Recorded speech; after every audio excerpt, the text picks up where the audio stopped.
Hey, Michael Church, Crawl Space Ninja, and today we're going to talk about foundation repair or structural repairs in the crawl space, and you can do them without addressing mold. We think that's a myth. What do you think?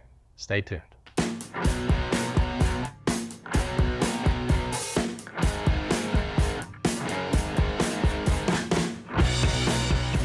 Okay, now I'm not much of a door knocker.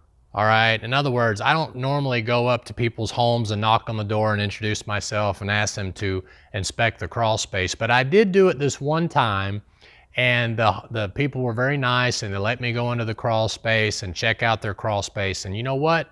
What had happened was one of the local pest control companies wound up fixing the structural problem of their crawl space 10 years ago without addressing the mold and humidity problem first. So guess what happened?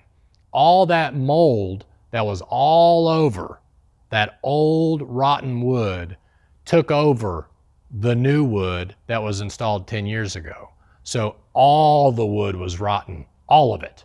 So if you're going to address structural problems, if you're going to cistern or scab joist, if you're going to put in post jacks, if you're going to do all those things and you don't control humidity and remove the mold first, you're going to have a problem. It may be 10 years down the road, but why didn't they do it right 10 years earlier? That would have been the best thing to do.